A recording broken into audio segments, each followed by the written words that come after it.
কথাটা ঠিক যেটার জন্য আর কি সবাই মুখিয়ে থেকে বছর একদম প্রথম দিকে ক্যালেন্ডার লঞ্চের মধ্যে যদি আর্ট মিশে যায় সেটা ডেফিনেটলি তথাগত ফটোগ্রাফি দিয়েই দেখতে পাওয়া যায়। সেটা এখনও বরকরার এবং সেটাই সব আর্টিস্টরা বলছেন। নিজের কতটা ভালো লাগে এবং সেই আর্ট ফর্মটাকে ক্যারি করতে। না, ভালো তো লাগে ডেফিনেটলি। কারণ কি যখন প্রথম ক্যামেরা নিয়েছিলাম হাতে ছবি তুলবো বলে, তখন আমি অ্যাডভার্টাইজমেন্ট ইন্ডাস্ট্রিতে কাজ করব বা কমার্শিয়ালি কাজ করব কখনো ভাবিনি। তো ছবিটা প্রথম দিকে নিজের জন্যই তুলতাম।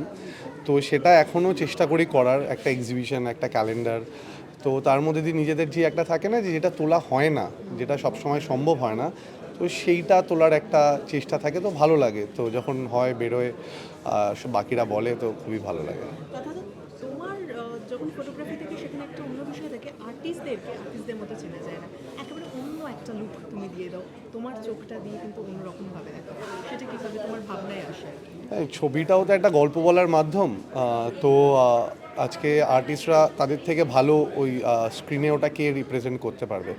তো সেইটাই বলতে পারো কারণ, যে চেষ্টা করি যে তাদের যদি আজকে এরকম একটা ক্যারেক্টারে পোর্ট্রে করা যায় বা, তো ওই রকমই তো কীরকম লাগবে। সো এটা জাস্ট ওই এক্সপেরিমেন্ট করি, কখনো সাকসেসফুল হই, কখনো হই না।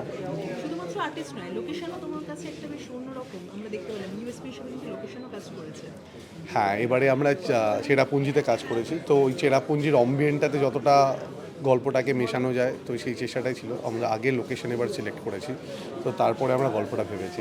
ইন্দ্রাশিস রয়কে দর্শকরা এইভাবে আগে দেখেন, আর এতগুলো কাজের মধ্যে দিয়ে তুমি যেভাবে তাকে পোর্ট্রে করলে সকলের সামনে, কীভাবে রাজি করালে? ইন্দ্রাশিস খুব ডাইনামিক একটা ক্যারেক্টার, ও হিমসেলফ প্রচণ্ড ডাইনামিক। আর আমরা যখন বেহাগ করি তখন ওর সম্পূর্ণ একটা অন্য রকমের লুক ছিল।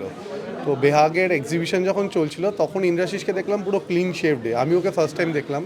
তো তখন বললাম যে আমরা এই লুকটা ওরে মানে এক্সপ্লোর করতে পারি।